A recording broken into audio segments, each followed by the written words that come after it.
Hello जी, नमस्कार everyone. कैसे हैं सारे प्यारे बच्चे। मैं डॉक्टर प्रियंका मिश्रा, आपकी अपनी जूलॉजी फैकल्टी। पॉडकास्ट सीरीज में सबसे पहला अध्याय आपके लिए लेकर के आई हूँ, श्वसन एवं गैसों का विनिमय, breathing and exchange of gases. NEET point of view से बेटा ये चैप्टर आपका 1 से 2 क्वेश्चन कैरी करता है। एक भी आता है तो 4 नंबर, 2 क्वेश्चन आते हैं तो आपके 8 नंबर। जैसा कि आपको पता है कि पॉडकास्ट सीरीज में आपको कुछ नहीं करना है, केवल और केवल ईयरफोन्स अपने लगाने हैं और आंखें बंद करके जो भी आपके टीचर बोल रहे हैं उसको सिर्फ आपको सुनना है। सारी एनसीईआरटी, आपके नोट, सब कुछ आपकी आंखों के सामने से सिर्फ चलते जाएंगे और आपका तुरंत रिवीजन हो जाएगा। ये सीरीज बहुत काम की है अभी रिवीजन करने के लिए भी, और एंड टाइम पर जब आपका कुछ पढ़ने का मन नहीं करता तो आप केवल पॉडकास्ट सीरीज को सुनिए, आपका पूरा चैप्टर रिवाइज हो जाएगा। शुरू करते हैं बिना समय को गवाए श्वसन एवं गैसों का विनिमय का पॉडकास्ट। तो जल्दी से ईयरफोन्स लगाइए, आंखों को बंद करिए, जो मैं कह रही हूँ उसको सुनते जाइए। सबसे पहले हम बात करते हैं इसके परिचय की। श्वसन होता क्या है? श्वसन, या इसको हम श्वासन भी बोलते हैं। ब्रीदिंग, ब्रीदिंग क्या है बेटा? हम सबको पता है कि हमें ऑक्सीजन की आवश्यकता है। क्यों आवश्यकता है? जो भी खाना हमने खाया है, हमारी कोशिकाओं में उस खाने को तोड़ने के लिए ऑक्सीजन की हमें ज़रूरत पड़ती है। तो हमें वो ऑक्सीजन कहाँ से मिलती है? वो ऑक्सीजन बेटा हमें मिलती है वातावरण से। तो वातावरण से जिस वायु को हम अंतर श्वसित करते हैं, जिस वायु को हम अंदर लेते हैं, वायु बेटा क्योंकि गैसों का मिश्रण है, तो उस वायु में जिस वायु को हम अंतर श्वसित करते हैं, जिसको हम अंदर ले रहे हैं बेटा, उस वायु में ऑक्सीजन की मात्रा ज़्यादा होती है। इसका ये मतलब नहीं है कि केवल उसमें ऑक्सीजन होती है, उसमें कई सारी गैसेस होती हैं, लेकिन सबसे ज़्यादा उसमें ऑक्सीजन होती है। तो हम ये कहते हैं कि हम ऑक्सीजन युक्त वायु का अंतःश्वसन कर रहे हैं, ठीक है। और जिस वायु को हम बाहर निकालते हैं वो भी गैसों का मिश्रण है, उसमें भी कई सारी गैसें हैं, लेकिन वो कार्बन डाइऑक्साइड युक्त होती है क्योंकि उसमें कार्बन डाइऑक्साइड की मात्रा ज़्यादा होती है। तो इस तरीके से ऑक्सीजन युक्त वायु को अंदर लेना और कार्बन डाइऑक्साइड युक्त वायु को बाहर निकालना, इस प्रक्रिया को बेटा हम श्वासन यानी कि ब्रीदिंग कहते हैं। इसी को बेटा सामान्यतः हम श्वसन मतलब रेस्पिरेशन भी बोल देते हैं। अब किसी भी जीव में श्वसन किस चीज़ पर निर्भर करता है और किस प्रकार से होता है? तो श्वसन के लिए अलग अलग अंग हमने देखे हैं, जिसके बारे में हम आगे भी बात करेंगे प्राणी जगत में, और हमने पहले भी इसको पढ़ा हुआ है। प्राणी जगत, प्राणी जगत में कई सारे जंतु आते हैं और लगभग हर जंतु के श्वसन करने का तरीका या उसमें श्वसनांग जो होते हैं वो बेटा अलग अलग होते हैं। अब ये श्वसनांग किसी भी जंतु के 2 चीज़ों पर निर्भर करते हैं। सबसे पहला उनका आवास, कि वो रहते कहाँ हैं, पानी में रहते हैं, ज़मीन पर रहते हैं, हवा में उड़ते कहाँ, ठीक है। तो सबसे पहला उनका आवास, और दूसरा बेटा निर्भर करता है कि उनमें किस स्तर का संगठन है, कोशिकीय स्तर का संगठन है, ऊतक स्तर का संगठन है, अंग स्तर का संगठन है या अंग तंत्र स्तर का संगठन है। तो 2 चीज़ों पर निर्भर करता है किसी का भी श्वसनांग।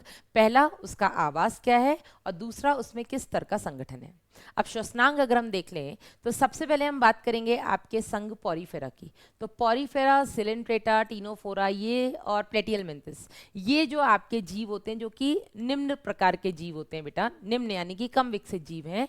इनमें पॉरीफेरा में बेटा कोशिकीय स्तर का संगठन होता है, आपके सिलेंट्रेटा और स्टीनोफोरा में ऊतक स्तर का संगठन होता है, और आपके प्लेटिहेलमिन्थस में अंग स्तर का संगठन होता है। लेकिन इन सभी में बेटा श्वसनांग इनके शरीर की सतह है, इनके शरीर की सतह से ही गैसों का विनिमय होता है। ऑक्सीजन युक्त वायु अंदर आती है और कार्बन डाइऑक्साइड युक्त वायु बाहर जाती है।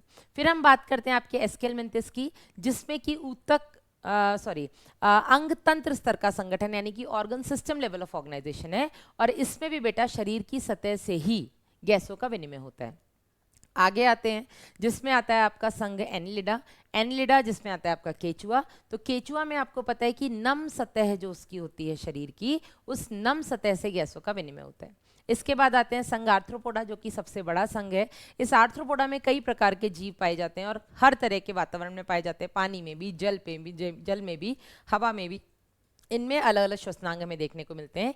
यहाँ पर हमें श्वसनिका या श्वासनाल देखने को मिलती है, ट्राकिया, जिसको हम श्वासन तंत्र या ट्रैकियल सिस्टम भी बोल सकते हैं, श्वासनाल तंत्र बोल सकते हैं। इसमें आपको बेटा फुफ्फुस देखने को मिल सकते हैं, पुस्त फुफ्फुस जिनको हम बोलते हैं, यानी कि बुक लंग्स बोलते हैं। इसमें आपको पुस्त क्लोम यानी कि बुक गिल्स देखने को मिल सकते हैं, या बेटा इसमें आपको क्लोम मतलब कि गिल्स देखने को मिल सकते हैं। आगे आते हैं हम बेटा आपका संघ मोलस्का। तो मोलस्का में आपको क्लोम मतलब टीनिडिया भी जिसको हम बोलते हैं ये देखने को मिलते हैं, जिनसे इनमें श्वसन होता है। फिर हम आते हैं आपके इकाइनोडर्मेटा। तो इकाइनोडर्मेटा में बेटा इनके पास पूरा ट्यूब सिस्टम होता है जिसके थ्रू ये श्वसन करते हैं। फिर हम आते हैं आपके हेमिकॉर्डेटा में। तो हेमिकॉर्डेटा में भी बेटा क्लोम यानी कि गिल्स पाए जाते हैं जिनसे ये श्वसन करते हैं। फिर हम आते हैं आपके कॉर्डेटा में। तो कॉर्डेटा में बेटा 5 आपके मुख्य वर्ग हैं। सबसे पहले आते हैं आपकी मछलियाँ, फिर आते हैं आपके उभयचर, फिर सरीसृप, उसके बाद आपके पक्षी और स्तनी। तो स्तनियों में फुफ्फुस से यानी कि लंग्स के द्वारा श्वसन होता है। आपके पक्षियों में भी लंग्स के द्वारा श्वसन होता है। आपके सरीसृप में भी लंग्स के द्वारा श्वसन होता है।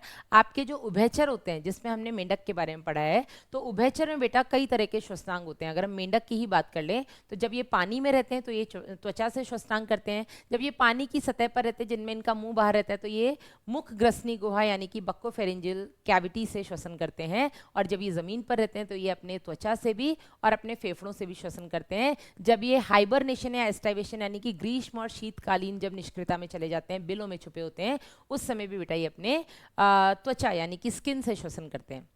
वहीं अगर हम मछलियों की बात करें तो मछलियों में क्लोम मतलब कि गिल्स पाए जाते हैं जिनसे ये श्वसन करते हैं। यहाँ पर खत्म होते हैं अपने श्वसनांग। इसके बाद हम बढ़ते हैं अपने अगले टॉपिक मानव श्वसन तंत्र यानी कि ह्यूमन रेस्पिरेटरी सिस्टम की। तो मानव श्वसन तंत्र में सबसे पहले हम देखते हैं कि हमारे पास एक जोड़ी लंग्स मतलब कि हमारे पास एक जोड़ी फुफ्फुस होते हैं। अब अगर हम पूरा का पूरा इसका पथ देखें तो इसमें सबसे पहले हम देखते हैं कि बाह्य नासा छिद्र जिससे वायु अंदर जाती है। बाह्य नासा छिद्र से बेटा ये वायु जाती है आपके नासा कक्ष में।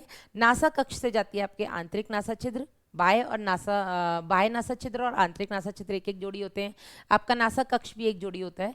तो बाह्य नासा छिद्र से नासा कक्ष, वहां से आपके आंतरिक नासा छिद्र, आंतरिक नासा छिद्र बेटा जाकर के खुलता है आपकी ग्रसनी यानी कि फेरिंग्स में। ग्रसनी से बेटा ये जाता है आपके कंठच्छद आपके लैरिंग्स में। ग्रसनी फेरिंग्स बेटा वो भाग होता है आपके श्वसन तंत्र का जहां से भोजन भी गुजरता है और यहाँ से वायु भी गुजरती है। ये आपके नीट में आ चुका है। इसके बाद हम आगे बढ़ते हैं। कंठच्छद से बेटा ये पहुंचता है कंठच्छद जिसको हम लैरिंग्स बोलते हैं, जिसको हम ध्वनि पेटी भी बोलते हैं, क्योंकि यहाँ पर आपके वोकल कॉर्ड्स होते हैं जो कि आपको ध्वनि निकालने में मदद करते हैं। कंठच्छद से बेटा ये पहुंचता है आपके श्वासनाल मतलब ट्रैकिया में। ट्रैकिया बेटा आपके T5 यानी कि 5वीं थोरैसिक कशेरुकी, 5th थोरैसिक वर्टिब्री, 5वीं वक्षी कशेरुकी के लेवल पर जाकर नीट में आ चुका क्वेश्चन है। श्वासनाल आपके T5 के स्तर पर बेटा डिवाइड होती है, विभाजित होती है दाईं और बाईं प्राथमिक श्वसनिका में, जो कि आपके फेफड़ों में प्रवेश करती है। ये प्राथमिक श्वसनिका बेटा फर्दर आगे जाकर के फिर से विभाजित होती है द्वितीयक श्वसनिका में। द्वितीयक श्वसनिका आगे फिर विभाजित होती है तृतीयक श्वसनिका में। तृतीयक श्वसनिकाएं आगे फिर विभाजित होती हैं बेटा आपकी श्वसनिकाओं में या ब्रोंक्यूल्स जिनको हम बोल देते हैं। तो श्वासनाल बेटा डिवाइड होती है प्राथमिक श्वसनी में। प्राथमिक श्वसनी, द्वितीयक श्वसनी, द्वितीयक श्वसनी से तृतीयक श्वसनी, तृतीयक श्वसनी से श्वसनिका यानी कि ब्रोंक्यूल्स। तो सबसे पहले बेटा ये विभाजित होती है प्राथमिक श्वसनिकाओं में। ये प्राथमिक श्वसनिकाएं आगे जाकर के अंतिम श्वसनिकाओं में विभाजित होती हैं।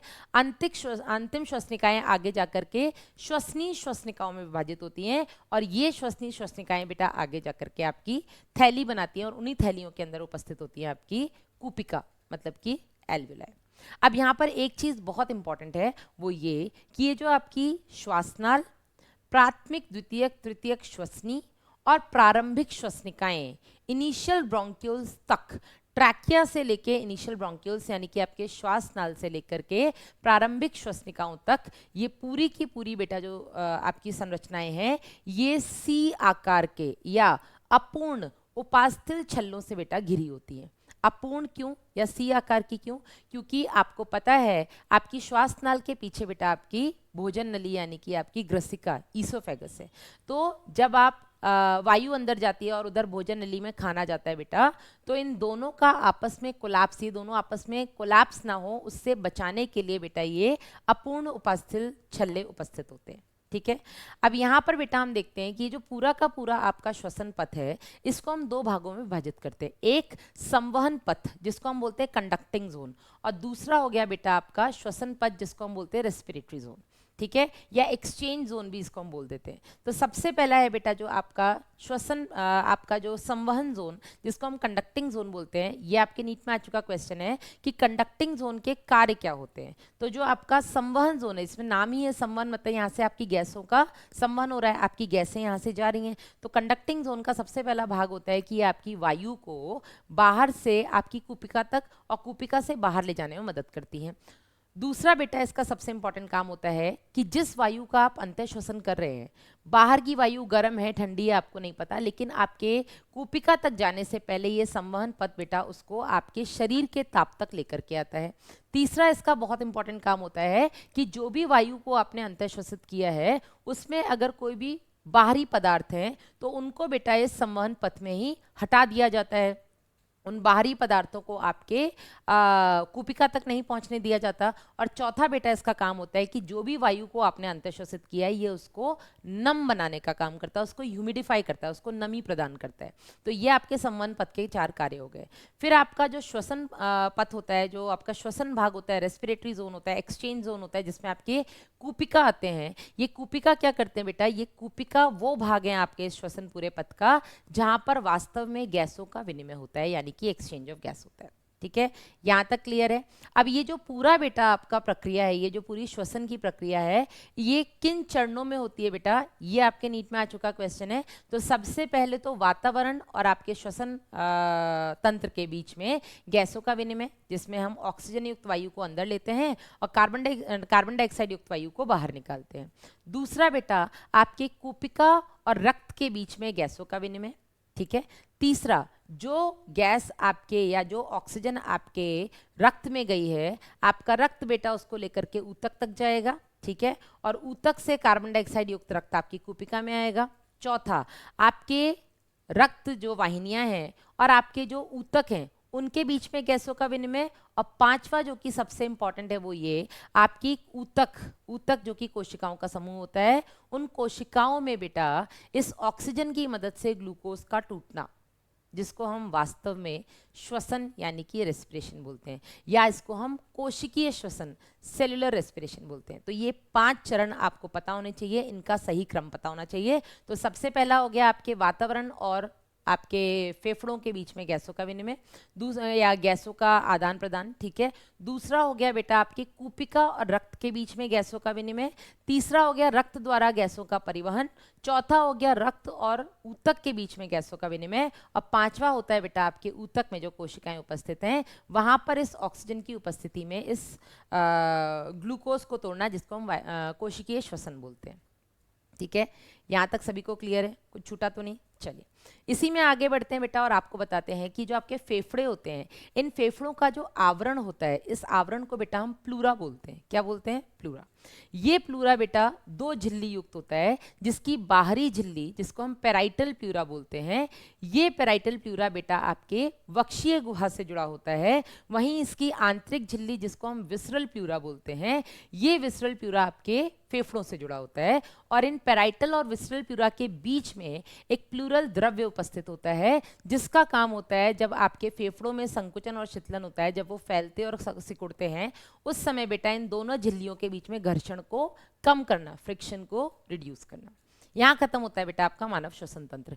इसके बाद बढ़ते हैं अपनी अगली टॉपिक श्वसन की या श्वासन की क्रियाविधि। तो श्वासन की क्रियाविधि में बेटा हमने देखा था कि श्वासन जो ब्रीदिंग आपका प्रोसेस है, इस प्रक्रिया में 2 छोटे छोटे स्टेप्स इन्वॉल्व होते हैं। सबसे पहला अंतःश्वसन जिसको हम इनहेलेशन बोलते हैं, और दूसरा बहिश्वसन या निश्वसन जिसको हम एक्सहेलेशन बोलते हैं।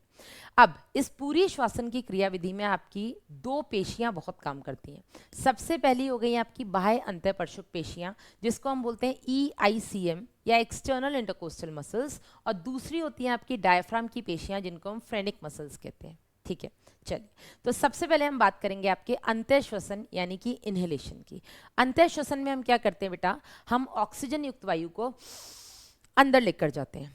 अंदर ले जाने के लिए हमें क्या करना है, हमें अंदर के जो ओवरऑल जो आपका वॉल्यूम है, जो आयतन है आपके फुफ्फुसी आयतन को हमें बढ़ाना है। और फुफ्फुसी आयतन को बढ़ाने के लिए बेटा इस आयतन को बढ़ाएंगे हम, तभी अंदर का जो दाब है, वहां पर जो वायु उपस्थित है उसका दाब कम होगा। अंदर का दाब कम होगा किसकी तुलना में? वातावरणीय वायु की दाब की तुलना में। तभी बेटा वायु अधिक दाब मतलब वातावरण से कम दाब मतलब कि फुफ्फुस यानी कि फेफड़ों में जाएगी। ठीक है, अब आपके ये जो बेटा फेफड़े हैं ये कुछ इस तरीके से अंदर व्यवस्थित हैं कि अगर आपके फेफड़ों के बाहर उपस्थित पसलियां, उरोस्थी और पीछे की तरफ आपकी जो वक्षीय कशेरुकी हैं, ये इस तरह से आपके फेफड़ों से जुड़ी हैं कि इनमें, इन हड्डियों के ढांचे में, जिसको हम बेटा रिब केज बोलते हैं, पसली पिंजर बोलते हैं, इस पसली पिंजर में अगर आयतन में कोई भी बदलाव आएगा तो वो बदलाव सीधा सीधा आपके फेफड़ों में यानी कि फुफ्फुस में देखने को मिलेगा। तो इस बदलाव के लिए कौन जिम्मेदार है? तो सबसे पहले हम बात करते हैं आपकी जो डायफ्राम, जो आपकी फ्रेनिक पेशियां होती हैं, हम डायफ्राम की बात करते हैं। डायफ्राम जो कि एक गुंबदाकार संरचना है, पेशी संरचना है, ये बेटा आपके पूरे वक्षीय गुहा का निचला स्तर या निचली बाउंड्री बनाती है, जिसको हम बेटा इसकी पोस्टीरियर बाउंड्री भी बोल देते हैं। सबसे पहले बेटा आपकी डायफ्राम की पेशियों में संकुचन होता है, जिसके चलते ये चपटी होती है। ठीक है, लगभग चपटी हो जाती हैं। जैसे ही बेटा ये चपटी होती है तो आपके अग्र पश्च दिशा में जो आपका आयतन है वो बढ़ता है। ठीक है, जिसकी उसके बाद क्या होता है, आपकी बाह्य अंतःपरशुक पेशियां यानी कि आपकी एक्सटर्नल इंटरकोस्टल मसल्स, जिनको हम EICM बोलते हैं, उनमें संकुचन होता है। और बाह्य अंतःपरशुक पेशियों में संकुचन होने की वजह से जो आपका पसली पिंजर है वो बाहर और ऊपर की तरफ आता है। ठीक है, आप खुद से अपनी छाती पे हाथ रख करके सांस जोर से अंदर लीजिए, तो आपकी पसलियां बाहर और ऊपर की तरफ, या आपकी उरोस्थी बाहर और ऊपर की तरफ आ रही है। ठीक है, तो सबसे पहले क्या हुआ, आपकी डायफ्राम की पेशी में संकुचन हुआ, जिसकी वजह से डायफ्राम आपका चपटा हुआ। ठीक है, दूसरा आपकी बाह्य अंतःपरशुक पेशियों में संकुचन हुआ, जिसकी वजह से आपका पसली पिंजर बाहर और ऊपर की तरफ आया, जिसकी वजह से कुल मिलाकर के आपका अंदर का वक्षीय आयतन बढ़ा। वक्षीय आयतन बढ़ा तो आपका फुफ्फुसी आयतन बढ़ा। आयतन बढ़ने की वजह से, आयतन बढ़ा तो अंदर जो वायु का दाब था वो कम हो गया। अंदर का दाब कम होने की वजह से अधिक वातावरणीय दाब से वायु कम फुफ्फुसीय दाब की तरफ चली जाएगी, और इसी को बेटा हम अंतःश्वसन बोलते हैं। इसके विपरीत बहिश्वसन में क्या होता है? बहिश्वसन में जो आपका डायफ्राम चपटा हुआ था उसमें उसकी पेशियों में शिथिलन होता है, वो वापस से गुंबदाकार होती हैं। गुंबदाकार होती हैं, आपके अग्रपश्च भाग का जो डायमीटर है वो कम होता है, जिसकी वजह से अग्रपश्च भाग में आयतन कम होगा। वहीं आपकी जो अंतःपरशुक पेशियां या बाह्य अंतःपरशुक पेशियां जिनमें संकुचन हुआ था वो शिथिलन होगा। शिथिलन होगा तो आपका पसली पिंजर अंदर और नीचे की तरफ जाएगा, जिसकी वजह से अधर पृष्ठ भाग का आयतन भी कम होगा। कुल मिलाकर के आपका वक्षीय आयतन कम हो जाएगा। आयतन कम हो जाएगा तो अंदर वायु का दाब बढ़ जाएगा, और दाब बढ़ने की वजह से अधिक दाब मतलब आपके फुफ्फुसीय दाब जो कि ज्यादा है, वहां से कम दाब मतलब आपके वातावरण में वायु बाहर आ जाएगी, जिसको हम बोलते हैं बहिश्वसन या निश्वसन। ठीक है, अब इस पूरी प्रक्रिया में मतलब ये जो आपका श्वासन होता है बेटा, 1 मिनट में लगभग आप 12 से 16 बार ये प्रक्रिया करते हो। मतलब आपका जो श्वसन दर होता है, ब्रीदिंग रेट, 1 मिनट में 12 से 16 का होता है।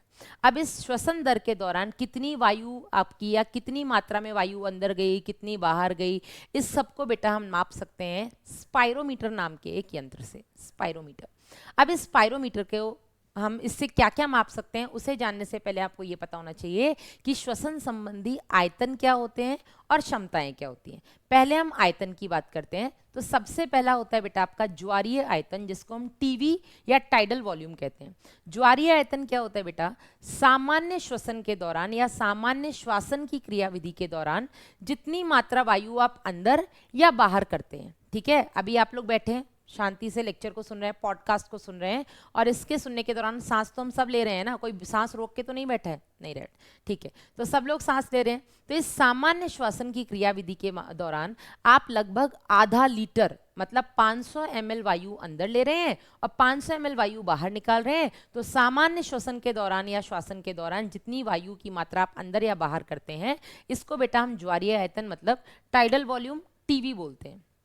ठीक है, दूसरा आता है आपका अंतः श्वसन सुरक्षित आयतन, इंस्पिरेटरी रिजर्व वॉल्यूम। ये क्या होता है?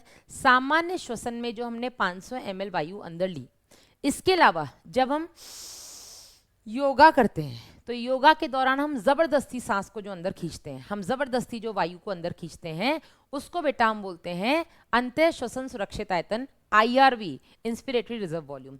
और ये लगभग होती है 2500 से 3000 ml। तो सामान्य श्वसन टाइडल वॉल्यूम है अपना 500 ml। इसके अलावा मैं जबरदस्ती कितना वायु और अंदर ले सकती हूँ, अंतः श्वसन सुरक्षित आयतन है बेटा मेरा 2.5 से 3000 ml, मतलब कि 2.5 लीटर से 3 लीटर। ठीक है, फिर आता है आपका बहिश्वसन सुरक्षित आयतन, मतलब सामान्य श्वसन के दौरान मैंने अगर 500 ml बाहर निकाला, तो योगा के दौरान मैं जबरदस्ती कितना बाहर निकाल सकती हूँ, है ना।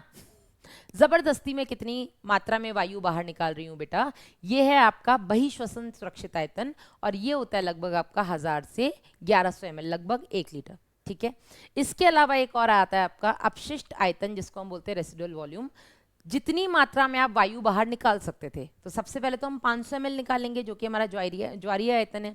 फिर हम जबरदस्ती कितना निकाल सकते हैं, बहिश्वसन सुरक्षित आयतन 1000 से 1100 ml। इसके बाद भी कुछ मात्रा की वायु हमेशा आपके फेफड़ों में रह जाती है, जिसको हम बोलते हैं अपशिष्ट आयतन या रेसिडुअल वॉल्यूम, और ये लगभग 1100 से 1200 मिलीलीटर रह जाती है। क्यों रह जाती है? ये वायु बेटा आपकी कूपिकाओं को पिचकने से, सिकुड़ने से बचाती है। क्लियर है? ये हो गए आपके 4 आयतन। मैंने कहा स्पायरोमीटर की मदद से बेटा हम इन सभी आयतनों को माप सकते हैं, सिवाय अपशिष्ट आयतन के। हम अपशिष्ट आयतन को नहीं माप सकते। कितनी मात्रा में वायु हमेशा आपके फेफड़ों में बची है, ये बस हम नहीं माप सकते। बाकी हम ज्वारीय आयतन, अंतः श्वसन सुरक्षित आयतन, बहिश्वसन सुरक्षित आयतन को माप सकते हैं। इसके बाद आता है आपका श्वसन संबंधी क्षमताएं, कैपेसिटीज।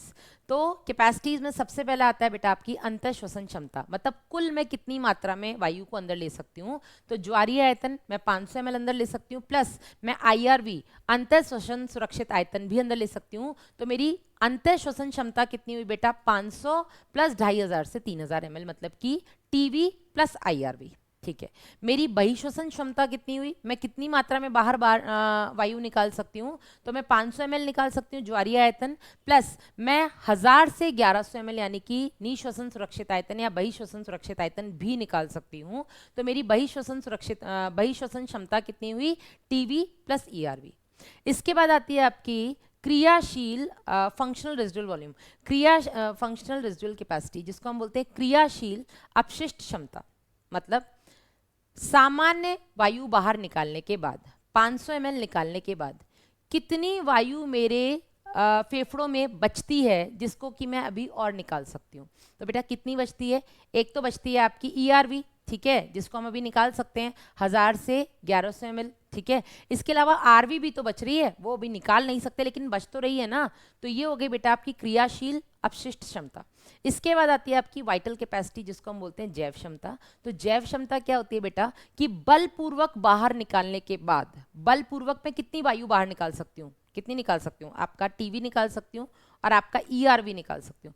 बलपूर्वक वायु निकालने के बाद मैं कुल कितनी मात्रा में वायु अंदर ले सकती हूँ।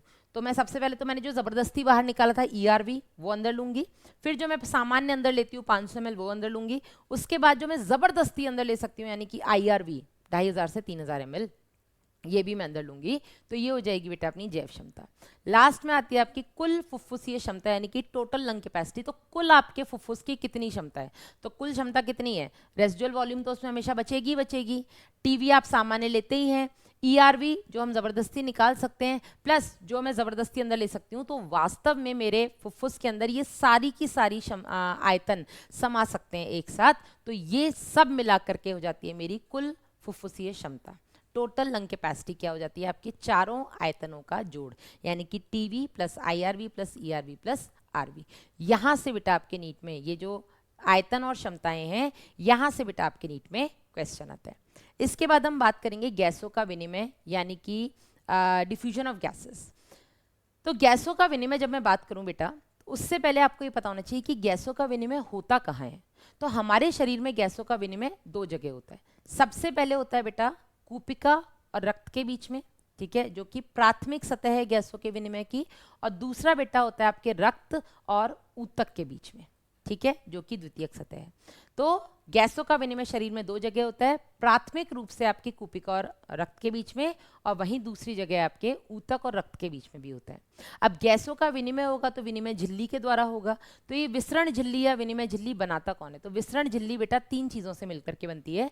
सबसे पहले तो आपकी कूपिका का जो स्तर होता है उससे, तो कूपिका का स्तर कौन बनाती है? आपकी सरल शल की उपकला, ठीक है, सिंपल एपिथेलियल टिश्यू। वहीं बेटा आपका जो रक्तवाहिनी है, रक्तवाहिनी की झिल्ली या उसकी जो भित्ति होती है, वहां पर कौन सी उपकला होती है? तो बेटा वहां पर भी आपकी सरल शल की उपकला यानी कि सिंपल एपिथेलियल टिश्यू होती है। तो आपकी कूपिका की झिल्ली या कूपिका की भित्ति और आपकी रक्तवाहिनी की भित्ति, और इन दोनों के बीच में उपस्थित बेटा इनकी बेसमेंट मेम्ब्रेन मतलब की आधारी झिल्ली।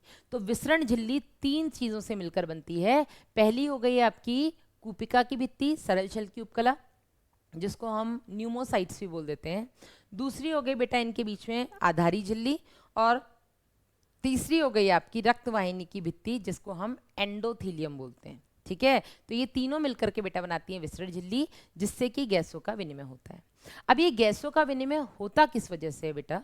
तो ये वास्तव में होता है जो आपके आंशिक दाब होते हैं गैसों के, उनमें अंतर की वजह से। अब आंशिक दाब क्या होता है? Partial pressure. तो हमें ये पता है कि कुल आपकी जो वायु है, एयर है, ठीक है, कुल वायु का एक दाब है, एक प्रेशर है। अब ऊपर एयर है तो उसका एक प्रेशर होगा, ठीक है। उस एयर में क्योंकि वायु क्या है? गैसों का मिश्रण है, मिक्सचर ऑफ गैसेस है, तो उस एयर में कई सारी गैसेस हैं, ठीक है। तो कुल वायु का एक दाब होगा, और उस वायु के अंदर हर एक गैस का अपना दाब होगा, और प्रत्येक गैस के दाब को बेटा हम उस गैस का आंशिक दाब बोलते हैं, जो कि उस टोटल वायु का एक अंश बनाती है, ठीक है। अब ये जो बेटा आपका आंशिक दाब है, यहाँ पर हम दो आंशिक दाब की बात करेंगे, ऑक्सीजन का आंशिक दाब और कार्बन डाइऑक्साइड का आंशिक दाब। तो सबसे पहले हम बात करते हैं ऑक्सीजन के आंशिक दाब की। तो हमें ये पता है कि हमेशा वायु अपने अधिक दाब से कम दाब की तरफ जाएगी, ठीक है। तो वातावरण में आपका जो ऑक्सीजन का आंशिक दाब है बेटा, वो है 159 mm ऑफ Hg, ठीक है। वातावरण से ये गई आपकी फेफड़ों में, क्योंकि फेफड़ों के अंदर जो कूपिकाएं हैं, उन कूपिकाओं में ऑक्सीजन का आंशिक दाब है 104, तो 159 से 104 की तरफ गई। अब इस कूपिका से बेटा ये कहाँ जाने वाली है ऑक्सीजन? ये जाएगी वी ऑक्सीजनित रक्त में, क्योंकि वी ऑक्सीजनित रक्त में कार्बन डाइऑक्साइड ज्यादा और ऑक्सीजन कम है। तो 104 कूपिका से बेटा ये जाएगी आपके 40 वी ऑक्सीजनित रक्त में ऑक्सीजन का आंशिक दाब होता है मात्र 40। जैसे ही ऑक्सीजन 104 से 40 की तरफ जाती है, ये वी ऑक्सीजनित रक्त बेटा ऑक्सीजनित हो जाता है, और ऑक्सीजनित होने के बाद इस ऑक्सीजनित रक्त में ऑक्सीजन का आंशिक दाब हो जाता है 95 यानी कि 95, और ये 95 वाला जाता है बेटा आपके ऊतक में, जहां पर ऑक्सीजन का दाब है मात्र 40। तो 95 से ये चला जाएगा 40 की तरफ, मतलब ऑक्सीजन चली जाएगी आपके ऑक्सीजनित रक्त से ऊतक में। क्लियर है? अब हम बात करते हैं कार्बन डाइऑक्साइड की। तो कार्बन डाइऑक्साइड जो कि कहाँ बन रही है? आपके ऊतक में बन रही है, क्योंकि ऊतक के अंदर ही तो वायवीय श्वसन हो रहा है, जहां पर ऑक्सीजन की उपस्थिति में ग्लूकोज को तोड़ करके कार्बन डाइऑक्साइड और ऊर्जा बन रही है। तो ये कार्बन डाइऑक्साइड जिसका आंशिक दाब ऊतक में 45 है, 45, वहीं ऑक्सीजनित रक्त में जहां ऑक्सीजन का आंशिक दाब 95 था, कार्बन डाइऑक्साइड का मात्र 40 है। तो ये कार्बन डाइऑक्साइड 45 मतलब ऊतक से ऑक्सीजनित रक्त यानी कि 40 में आ जाएगी, 45 से 40 की तरफ। जैसे ही बेटा ये रक्त में आएगी ऑक्सीजनित रक्त में, क्योंकि ऑक्सीजनित रक्त में अब आपका कार्बन डाइऑक्साइड बढ़ जाएगा, कितना हो जाएगा? 45, और ये रक्त बेटा अब आपका वी ऑक्सीजनित रक्त कहलाएगा। यहां से बेटा ये 45 आएगा वी ऑक्सीजनित रक्त से आपकी कूपिका में। कूपिका में कार्बन डाइऑक्साइड का आंशिक दाब होता है 40, तो 45 से ये कार्बन डाइऑक्साइड 40 मतलब कूपिका में आ जाएगा, और कूपिका से हम इसको बाहर वातावरण में निकाल देते हैं, क्योंकि वातावरण में कार्बन डाइऑक्साइड का आंशिक दाब है मात्र 0.3, ठीक है। इसी को एक बार फिर से रिवाइज कर लेते हैं। आपके वातावरण में ऑक्सीजन का आंशिक दाब है 159, कार्बन डाइऑक्साइड का है 0.3। आपकी कूपिका में ऑक्सीजन का आंशिक दाब है 104, कार्बन डाइऑक्साइड का है मात्र आपका 40, ठीक है। आपके वी ऑक्सीजनित रक्त में, वी ऑक्सीजनित मतलब कार्बन डाइऑक्साइड युक्त, यहाँ पर ऑक्सीजन का आंशिक दाब है 40 और कार्बन डाइऑक्साइड का है 45। जैसे ही रक्त ऑक्सीजनित होता है, ऑक्सीजनित में ऑक्सीजन का आंशिक दाब है 95, 95, और कार्बन डाइऑक्साइड का है 40। ऊतक के अंदर बेटा ऑक्सीजन का आंशिक दाब है 40, कार्बन डाइऑक्साइड का है 45, ठीक है। ये हो गया बेटा आपका गैसों का विनिमय। इसके बाद हम बात करते हैं गैसों के परिवहन की। तो हमने ये तो देख लिया कि विनिमय कहाँ कहाँ होगा, कैसे होगा, लेकिन परिवहन कैसे होता है गैसों का। तो हम यहाँ पर भी दो गैसों के परिवहन की बात करेंगे। सबसे पहले ऑक्सीजन का परिवहन, फिर हम बात करेंगे कार्बन डाइऑक्साइड के परिवहन की। तो ऑक्सीजन का परिवहन बेटा कैसे होता है? ऑक्सीजन के परिवहन में हम देखते हैं कि ऑक्सीजन आपके रक्त में उपस्थित हीमोग्लोबिन के साथ जुड़ करके ऑक्सी हीमोग्लोबिन बनाती है। क्या बनाती है? Oxy haemoglobin. ऑक्सीजन हीमोग्लोबिन से जुड़ेगी, ये निर्भर करता है ऑक्सीजन के आंशिक दाब पर। ऑक्सीजन का आंशिक दाब जितना ज्यादा होगा उतना ज्यादा मात्रा में बेटा वो हीमोग्लोबिन से जुड़ेगी। और ऐसा देखा गया है कि लगभग ऑक्सीजन के 25 mm ऑफ Hg आंशिक दाब पर ये 50% हीमोग्लोबिन के साथ जुड़ जाती है, ऐसा ग्राफ में दिया हुआ है।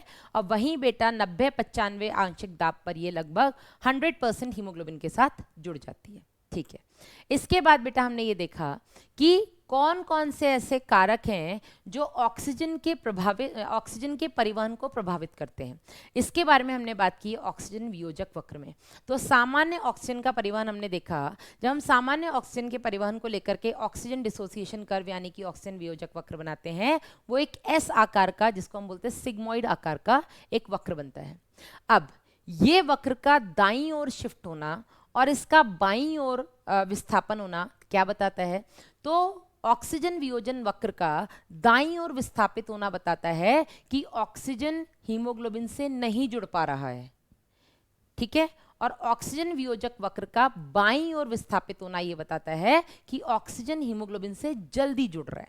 ठीक है, अब किन किन अवस्था में, यहां से आपके नीट में क्वेश्चन आता है कि किन किन अवस्था में ऑक्सीजन विस्थापन वक्र या ऑक्सीजन वियोजक वक्र दाईं ओर विस्थापित होता है। तो किस किस अवस्था में बेटा ये दाईं ओर विस्थापित होता है? सबसे पहले अगर कार्बन डाइऑक्साइड का आंशिक दाब बढ़ जाए या ऑक्सीजन का आंशिक दाब कम हो जाए, इस कंडीशन में बेटा ये दाईं ओर विस्थापित होगा। ठीक है, दूसरा, अगर कार्बन डाइऑक्साइड का आंशिक दाब बढ़ेगा बेटा तो हाइड्रोजन आयन की सांद्रता भी बढ़ेगी। हाइड्रोजन आयन की सांद्रता के बढ़ने पर भी बेटा ये ऑक्सीजन वियोजक वक्र दाईं ओर विस्थापित होता है। तीसरा, अगर हाइड्रोजन आयन की सांद्रता बढ़ रही है मतलब रक्त अम्लीय हो रहा है, सामान्य रक्त का पीएच बेटा 7.4 होता है, हाइड्रोजन आयन की सांद्रता बढ़ने की वजह से इसका अम्लीयपन बढ़ता है, इसका पीएच जो होता है वो कम होता है। मतलब पीएच अगर कम होगा, रक्त अम्लीय होगा, तो भी ऑक्सीजन वियोजन वक्र दाईं ओर मुड़ेगा। चौथा, अगर ग्लाइकोलिसिस के दौरान 2,3-BPG 2,3-बिसफॉस्फोग्लिसरेट ज्यादा बनेगा, उस कंडीशन में भी बेटा ये जाकर के हीमोग्लोबिन की बीटा चेन से जुड़ता है, जिसकी वजह से हीमोग्लोबिन ऑक्सीजन से नहीं जुड़ पाता और इस कंडीशन में भी ऑक्सीजन वियोजन वक्र दाईं ओर विस्थापित होता है। ठीक है, और पांचवा सबसे इंपॉर्टेंट, अगर ताप बढ़ता है, टेम्परेचर बेटा अगर बढ़ेगा, उस कंडीशन में भी आपका ऑक्सीजन वियोजन वक्र दाईं ओर विस्थापित होगा, क्योंकि ताप बढ़ने से ऑक्सीजन और हीमोग्लोबिन के बीच में जो बॉन्ड बन रहा है बेटा वो टूटने लग जाएगा। तो दाईं ओर विस्थापन की हमने 5 कंडीशंस पढ़ी। कार्बन डाइऑक्साइड की आंशिक दाब का बढ़ना, हाइड्रोजन आयन की सांद्रता का बढ़ना, पीएच का कम होना मतलब रक्त का अम्लीय होना, चौथा ताप का बढ़ना और पांचवा 2,3-बिसफॉस्फोग्लिसरेट बीपीजी की सांद्रता का बढ़ना। इन सभी अवस्था में बेटा ये दाईं ओर विस्थापित होगा आपका ऑक्सीजन वियोजक चक्र, राइट साइड शिफ्ट होगा। बाईं ओर कब विस्थापित होगा? बिल्कुल उल्टी कंडीशंस ले आइए। जब ऑक्सीजन का आंशिक दाब बढ़ेगा मतलब कार्बन डाइऑक्साइड का कम होगा, हाइड्रोजन आयन की सांद्रता कम होगी, आपके 2,3-बिसफॉस्फोग्लिसरेट की सांद्रता कम होगी, रक्त आपका पीएच जो है रक्त का वो बढ़ेगा मतलब क्षारीय होगा, और पांचवा ताप कम होगा। इसके अलावा एक और कंडीशन जिसमें ये बाईं ओर विस्थापित होता है भ्रूणीय हीमोग्लोबिन की केस में बेटा, क्योंकि वहां पर 2 अल्फा 2 गामा चेन होती हैं, बीटा नहीं होती हैं, और गामा 2,3-BPG से नहीं जुड़ता है बेटा, इसलिए उस अवस्था में भी भ्रूणीय हीमोग्लोबिन के केस में भी ऑक्सीजन वियोजन वक्र जो है वो बाईं ओर विस्थापित होता है। क्लियर है यहाँ तक? इसके बाद हम बात करते हैं ऑक्सीजन के परिवहन में ही एक और छोटी सी चीज आपको पता होनी चाहिए कि लगभग 100 मिलीलीटर रक्त में आपका लगभग 15 ग्राम हम हीमोग्लोबिन मान के चलते हैं। कितना? 15 ग्राम। और प्रत्येक ग्राम हीमोग्लोबिन 1.34 मिलीलीटर ऑक्सीजन से जुड़ता है, जिसके कारण हम ये कहते हैं कि प्रत्येक 100 मिलीलीटर जो रक्त होता है वो लगभग 20 मिलीलीटर ऑक्सीजन को कैरी करता है या 20 मिलीलीटर ऑक्सीजन का परिवहन करता है। लेकिन सामान्य अवस्था में 20 मिलीलीटर ऑक्सीजन में से केवल और केवल 5 मिलीलीटर ऑक्सीजन ही ऊतकों तक देता है, बाकी 15 ml ही अपने पास रखता है। इसीलिए तो अनऑक्सीजनित रक्त में भी ऑक्सीजन होता है, क्योंकि 20 ml जो ऑक्सीजन 100 ml रक्त में घूम रही है, सामान्य अवस्था में से इस 20 ml में से केवल 5 ml ही ऊतकों को दी जाती है, बाकी इसी रक्त में रहती है। क्लियर है यहाँ तक? चलिए, वहीं अगर आप बहुत ज़्यादा व्यायाम करते हैं, बहुत ज़्यादा व्यायाम करने पर बेटा ये जो आपका 20 ml है आपके रक्त में, इसमें से 15 मिलीलीटर तक ऑक्सीजन ऊतकों में दी जा सकती है। क्लियर? ये हो गया बेटा आपका ऑक्सीजन का परिवहन। दूसरा हम बात करें आपके कार्बन डाइऑक्साइड के परिवहन की, तो यहाँ से आपके नीट में बहुत इंपॉर्टेंट क्वेश्चन बनता है कि कार्बन डाइऑक्साइड का परिवहन होता कैसे है। तो ऑक्सीजन का परिवहन बेटा मैंने कहा था मुख्य रूप से कैसे होता है, ऑक्सी हीमोग्लोबिन के रूप में, जहाँ 97% ऑक्सीजन हीमोग्लोबिन के साथ जुड़कर ऑक्सी हीमोग्लोबिन बनाती है, वहीं मात्र 3% ऑक्सीजन प्लाज्मा में घुलनशील अवस्था में पूरे शरीर में परिवहित होती है। कार्बन डाइऑक्साइड की अगर हम बात करें तो कार्बन डाइऑक्साइड में 70% जो आपका कार्बन डाइऑक्साइड है वो बाइकार्बोनेट आयन के रूप में आपके शरीर में परिवहित होता है, वहीं 23% जो होता है बेटा वो हीमोग्लोबिन के साथ जुड़ करके परिवहित होता है, जिसको हम कार्बामिनो हीमोग्लोबिन बोलते हैं, और लगभग 7% कार्बन डाइऑक्साइड आपके प्लाज्मा में घुलनशील अवस्था में आपके शरीर में परिवहित होता है। यहाँ तक क्लियर है? अब कार्बन डाइऑक्साइड के परिवहन पे थोड़ी और चर्चा कर लेते हैं।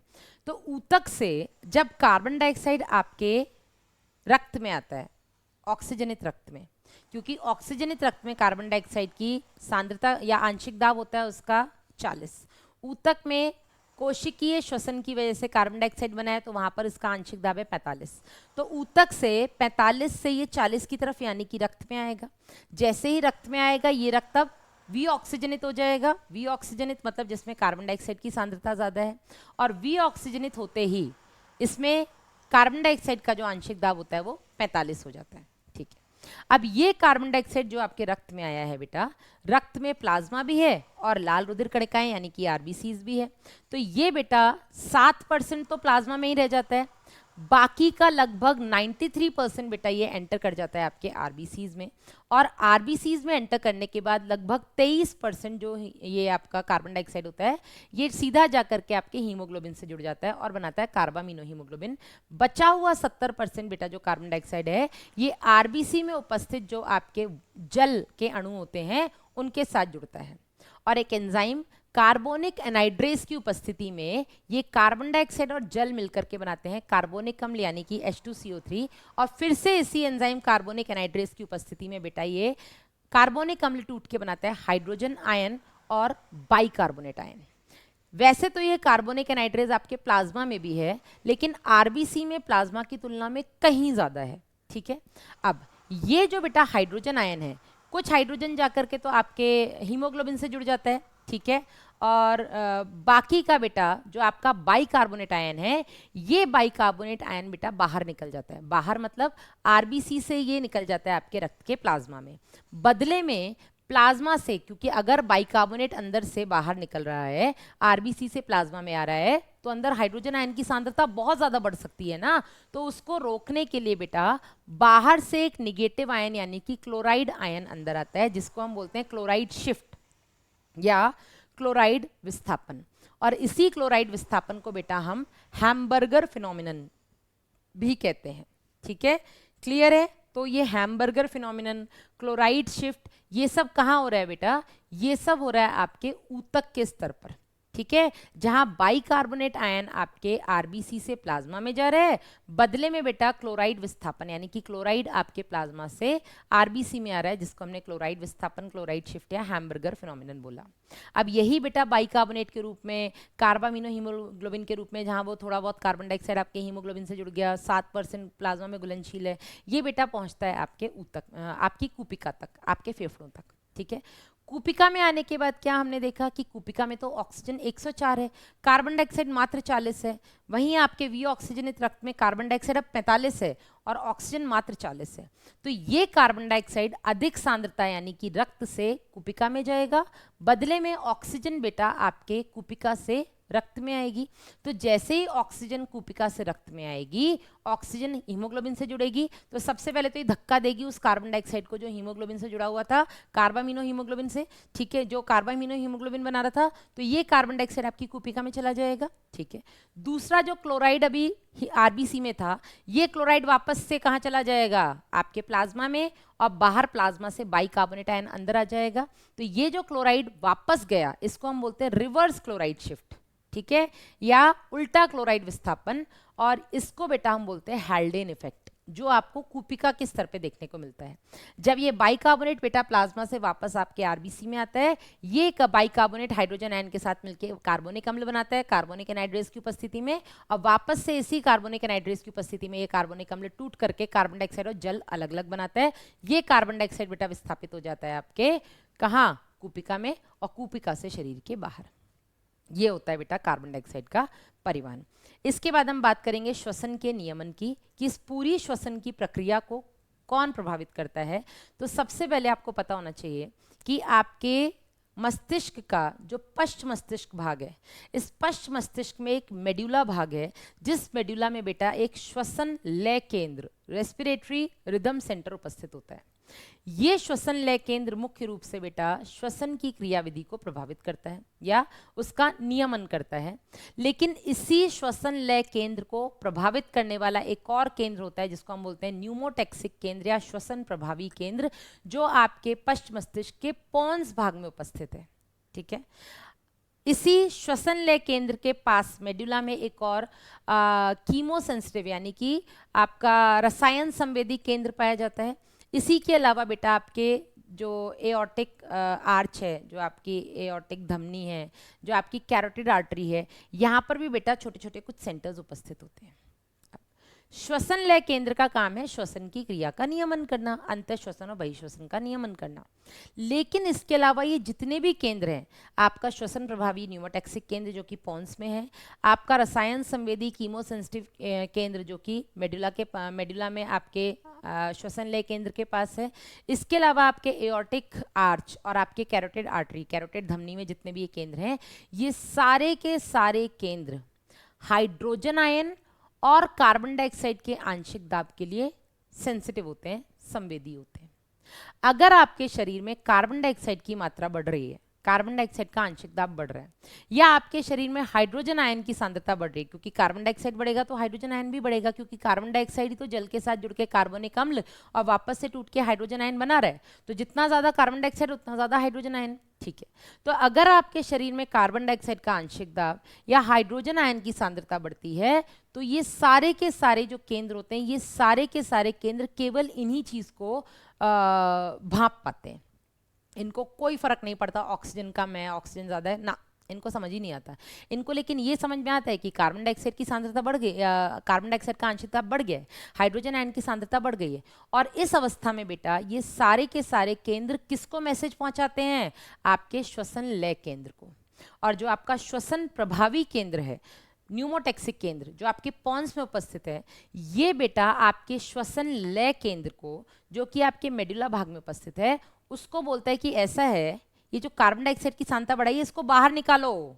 ये बढ़ी हुई सांद्रता कार्बन डाइऑक्साइड की शरीर में जहर का काम कर रही है, तो ऑक्सीजन छोटा कर लो, मतलब अंतः श्वसन की अवधि कम कर दो, ऑक्सीजन को अंदर लेने की मात्रा कम कर दो, लेकिन इस कार्बन डाइऑक्साइड को जल्दी से जल्दी बाहर निकालो। तो ये आपके नीट में आ चुका क्वेश्चन है कि श्वसन प्रभावी केंद्र किस तरीके से आपके श्वसन लय केंद्र को प्रभावित करता है। तो श्वसन प्रभावी केंद्र आपके श्वसन लय केंद्र को बोल करके अंतः श्वसन की अवधि को कम कर देता है, क्योंकि अंतः श्वसन में हम ऑक्सीजन ले रहे हैं, वो कहेगा ऑक्सीजन थोड़ा ले लो चलेगा, लेकिन कार्बन डाइऑक्साइड को कैसे भी बाहर निकालो। तो श्वसन प्रभावी केंद्र श्वसन लय केंद्र को बोल करके अंतः श्वसन की अवधि को कम कर देता है। Very important. इस पूरी श्वसन के नियमन की प्रक्रिया में ऑक्सीजन के आंशिक दाब का जो रोल है वो लगभग ना के बराबर है। Very important. ऑक्सीजन हीमोग्लोबिन से जुड़ेगा, किस पर निर्भर करता है, ऑक्सीजन के आंशिक दाब पर। लेकिन श्वसन का नियमन बेटा जो भी होता है, इसमें ऑक्सीजन के आंशिक दाब का जो रोल है, जो उसकी भूमिका है, वो लगभग ना के बराबर है। क्लियर। लास्ट में बेटा इस चैप्टर का जो टॉपिक है आपका श्वसन तंत्र के संबंधी जो आपके रोग होते हैं, उसमें सबसे पहला रोग है आपका दमा यानी कि अस्थमा। तो अस्थमा में क्या होता है, आपकी जो श्वसनीय और श्वसनिकाएं हैं इनमें शोथ हो जाता है, इनमें इन्फ्लेमेशन हो जाता है, सूजन वगैरह, जिसकी वजह से घरघराहट की आवाज़ आती है, सांस लेने में तकलीफ होती है, जिसको हम बोलते हैं अस्थमा, दमा। दूसरा है बेटा ब्रोंकाइटिस यानी कि श्वसनी शोथ। इस श्वसनी शोथ में भी बेटा आपकी श्वसनियों में सूजन हो जाती है, ठीक है, जिसकी वजह से लगातार खांसी चलती रहती है। तीसरा है आपका वातस्फीति एम्फाइसिमा। वातस्फीति बेटा इसमें क्या होता है, आपकी जो कूपिकाएं होती हैं इनकी भित्ति खराब हो जाती है, कूपिका आपकी बिल्कुल ऐसे फैल जाती हैं, जिसकी वजह से वो गैसों के विनिमय में अब भूमिका प्ले नहीं कर पाता, तो गैसों की विनिमय में अब वो भूमिका नहीं निभा पाती हैं। और वातस्फीति यानी कि एम्फाइसिमा अक्सर उन लोगों में देखने को मिलता है जो बहुत लंबे समय से, चिरकालीन रोग है ये, है ना, क्रोनिक डिसऑर्डर है, और ये उनमें देखने को मिलता है जो बहुत लंबे समय से स्मोकिंग यानी कि धूम्रपान कर रहे हैं। और आखिरी है आपका व्यवसायी संबंधी रोग। तो कई सारे ऐसे लोग जो कि माइंस में काम करते हैं, कोल माइंस में या पत्थर घिसाई वाली इंडस्ट्रीज़ में या कॉटन कपास की इंडस्ट्रीज़ में, जहाँ पर जब वो घिसाई करते हैं या कॉटन का, तो इसके बहुत छोटे छोटे रेशे या घिसाई के दौरान जो छोटे छोटे मिट्टी के कण होते हैं बेटा, वो आपके वायु के साथ जब आप अंतःश्वसन करते हैं उसके साथ आपके शरीर में जाते हैं। तो एक समय तक तो आपकी जो प्रतिरक्षा प्रणाली है बेटा वो इससे लड़ पाती है, उसको अंदर तक नहीं जाने देती है, जो आपका संवहन पथ होता है वो इनको अंदर जाने से रोकता है। लेकिन क्योंकि लगातार इतने ज़्यादा धूल के कण जब अंदर जाते हैं तो एक टाइम पर आपकी जो श्वसन, आपकी जो प्रतिरक्षा प्रणाली है वो भी थक जाती है, हार जाती है, और वो इन कणों को अंदर जाने से नहीं रोक पाती। और उस कंडीशन में बेटा आपके श्वसन मार्ग में रेशा यानी कि फाइब्रोसिस हो जाती है, जिसकी वजह से बेटा आपके फेफड़े जो हैं वो खराब हो जाते हैं, ठीक है। तो ये है बेटा श्वसन और गैसों का विनिमय, पूरे के पूरे चैप्टर का एक बिल्कुल समराइज्ड एनसीईआरटी बेस्ड समरी, जिसको हमने केवल सुना है। हमें यहाँ तो ना तो किसी डायग्राम को देखने की ज़रूरत पड़ती है, ना हमें यहाँ पे कुछ लिखने की ज़रूरत पड़ती है, हम केवल यहाँ सुनते हैं और अपने नोट्स और एनसीईआरटी को अपने दिमाग में रिवाइज, हाँ एनसीईआरटी में यहाँ लिखा है, ये यहाँ लिखा है, ऐसा, ठीक है। आई होप आपको बेटा पूरा चैप्टर बिल्कुल दिमाग में बैठ गया हो। मैं चाहती हूँ कि आप प्लीज़ कमेंट्स में मुझे बताइए कैसा लगा आपको ये पॉडकास्ट। नेक्स्ट चैप्टर बेटा कल होगा, जिसमें हम अगला चैप्टर एनसीईआरटी का उठाएंगे, बॉडी फ्लूइड्स एंड सर्कुलेशन, शरीर द्रव तथा परिसंचरण। इसके बाद मैं आपसे एक रिक्वेस्ट और करूँगी, इस पॉडकास्ट को सुनने के बाद आप प्लीज़ एक बार क्वेश्चन ज़रूर लगाएं। यस, बाकी आप अपना बढ़िया ध्यान रखिएगा, मिलेंगे नेक्स्ट पॉडकास्ट में, तब तक के लिए बाय बाय, टेक केयर।